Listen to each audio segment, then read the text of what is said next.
Hello, friend! My name is Asindra, and today I'm going to be playing for you Cinderella Phenomenon with Comp, who is eating a cracker.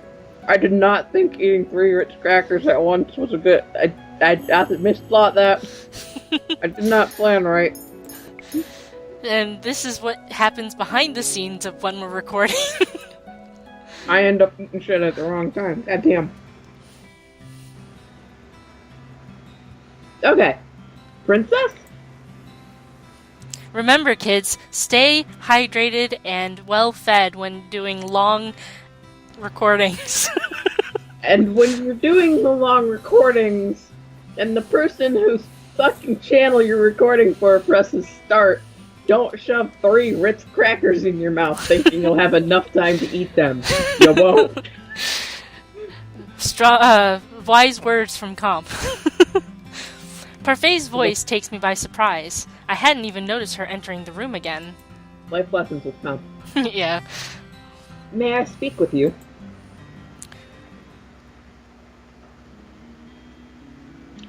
I'd like you to meet someone, though I'm sure you already know him quite well. Rod? So you really are cursed. I was the one that gave Sebi to Rod, so that he still had some way to voice his opinions. Sebi? Short for Sebastian. Cute, isn't it? Yes. It is. Oh my god, it's got a different font. I love it. It's nice to meet you, princess. Sebi's voice changes when it greets me. The tone it uses is lower whenever it speaks for Rod. Perhaps that is what Rod's voice actually sounds like? Hey, princess, how you doing? Wait, if he remembers me, does that mean... The lightning needs to calm its tits. The mermaid's curse. What? That is my curse. Rod has been mute all this time because he is cursed? Yep. Does everyone else know? Obviously, they are my family. Even the king? He knows as well. So am I the only one you never told? You shut yourself up in your room. I didn't think you'd particularly care either way. He is not wrong. Yet, I cannot believe I did not know. I mean, you're shut in. I was left out once again. What are you doing here? I mean, going back to the first episodes, I know I really shouldn't be casting stone, glass houses, etc., but, honey, you're a shut-in. I am surprised that you know how to walk.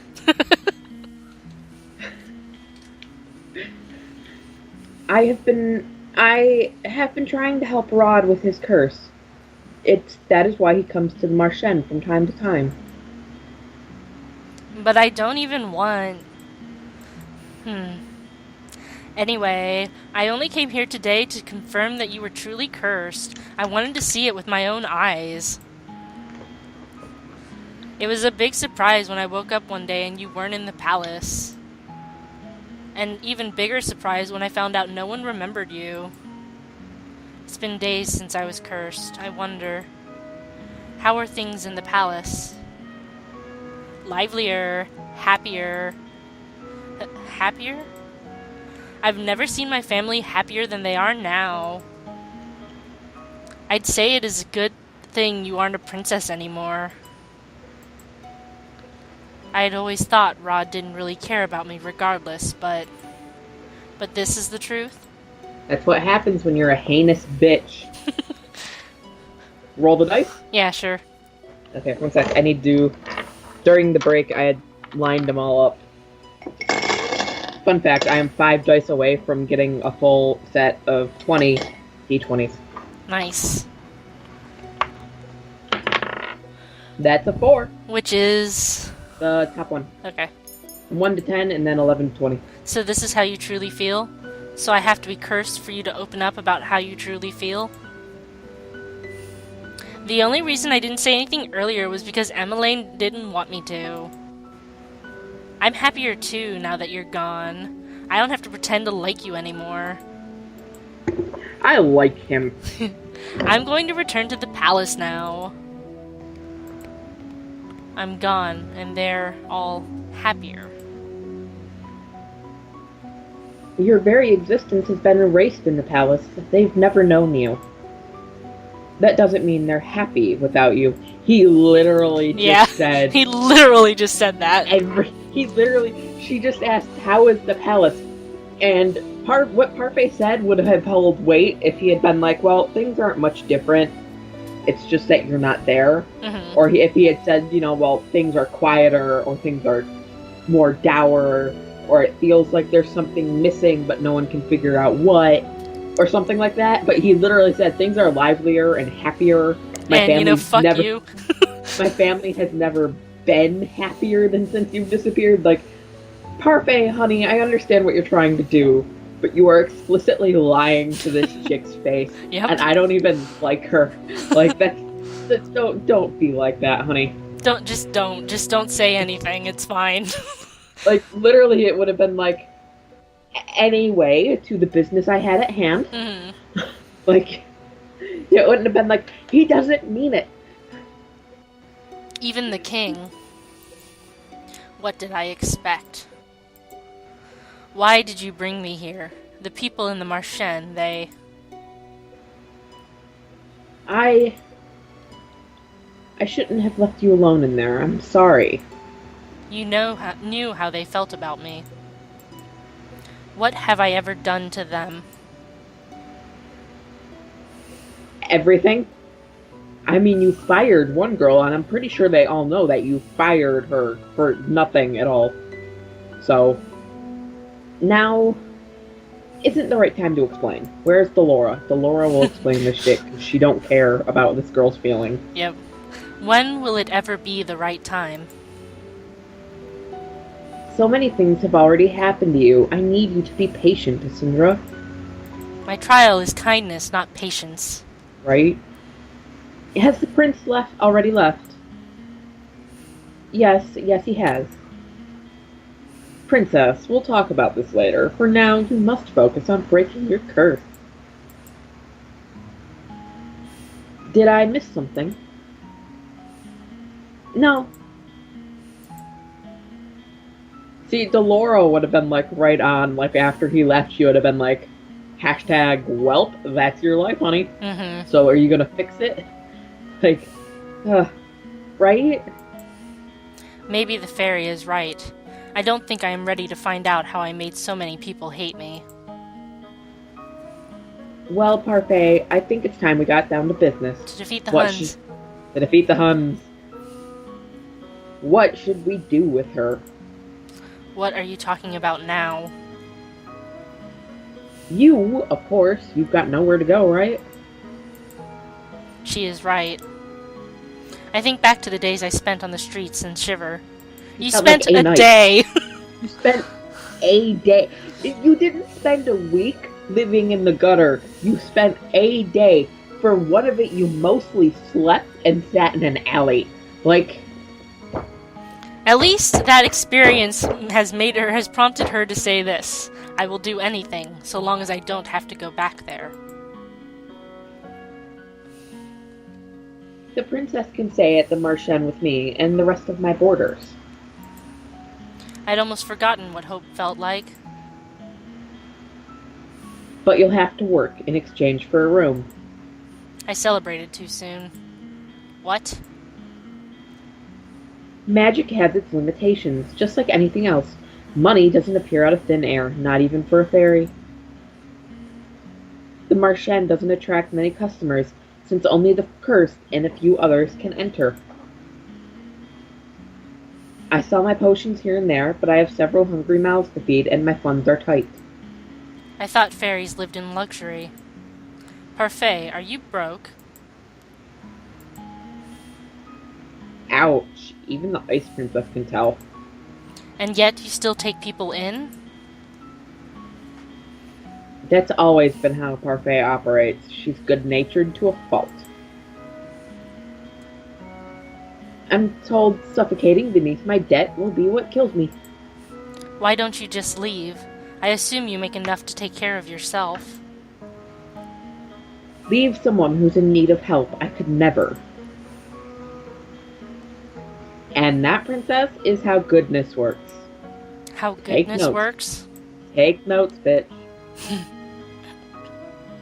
It's not as if I accept freeloaders. All my boarders help me run the marchen and do errands.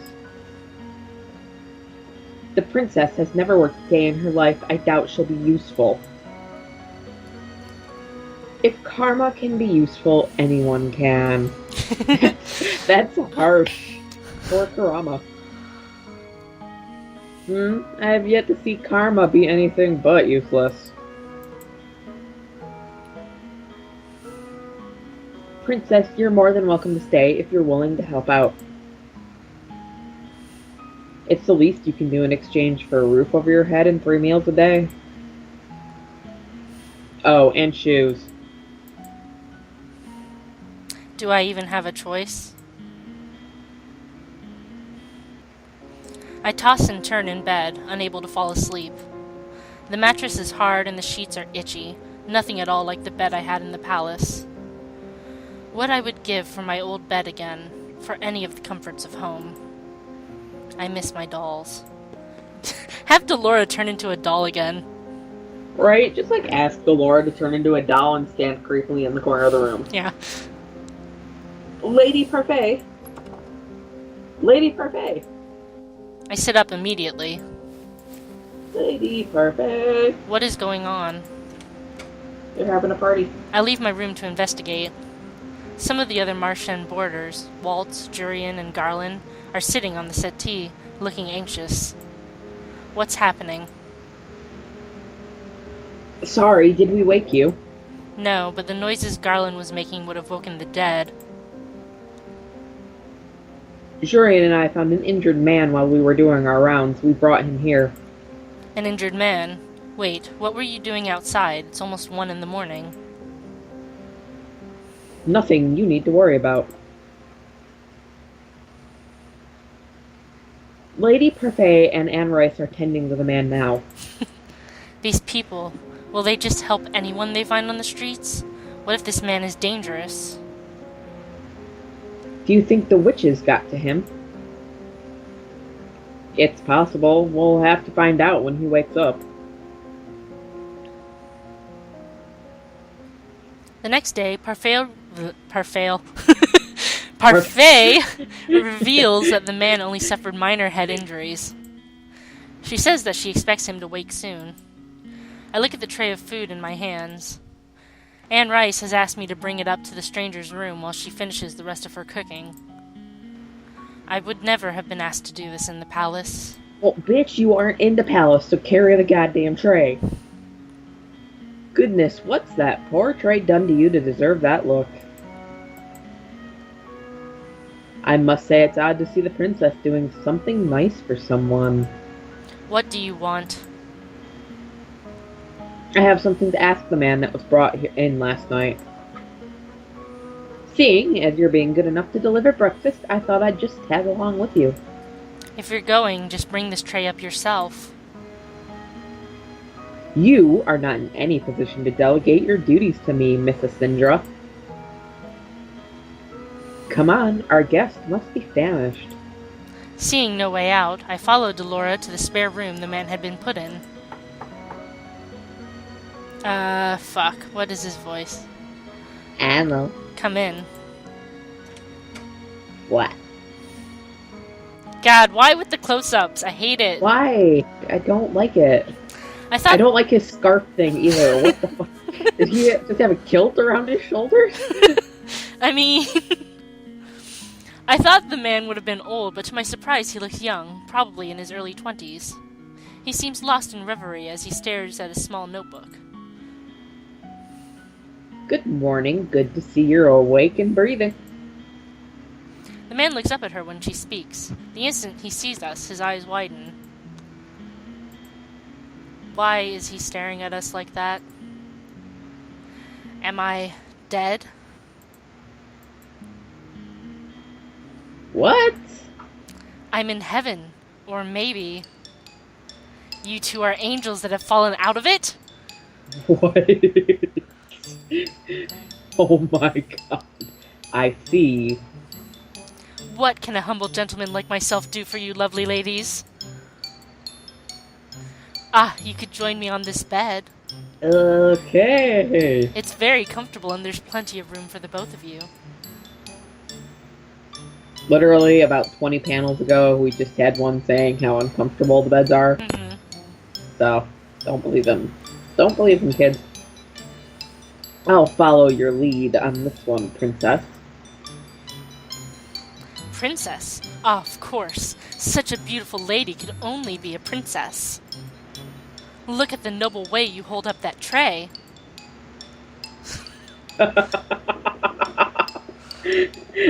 Oh, to the dice with this one. Let's see what it gives us.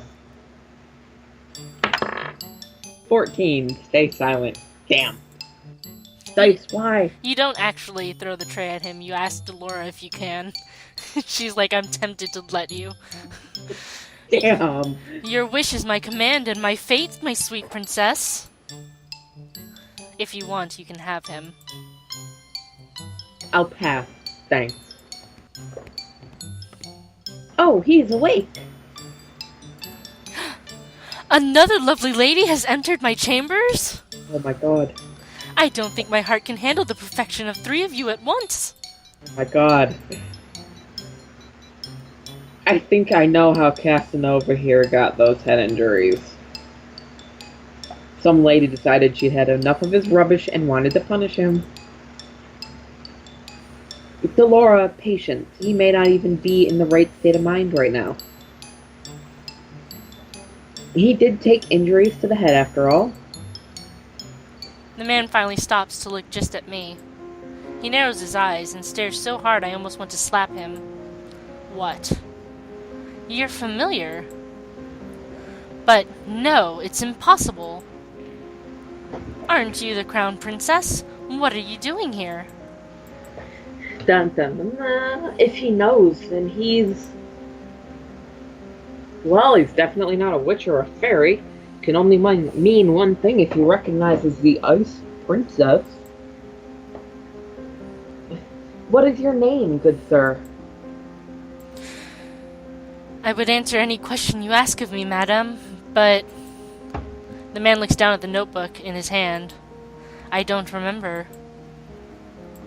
Hashtag Rumpelstiltskin. Amnesia? I know everything about NGL, and yet I don't know the first thing about myself. Except that I have the Rumpelstiltskin curse. Rumpelstiltskin, is that a fairy tale? I knew it. He's got the fairy tale curse. I mean, everybody knew it. Yeah. Except To for be him. fair. except for him. Fairy tale curse? Do you remember how to break it? From what I remember, I need to somehow collect 3 memories and get them to appear in this journal as entries. He shows us the notebook he's been holding onto ever since we entered the room. My first memory is of waking up and holding this. I thought there would be information in here, but it's empty. Another victim of the curse. Yes, we established that here. You must be tired. Asindra will leave your breakfast here and we'll give you some time to yourself. We'll be outside if you need anything else.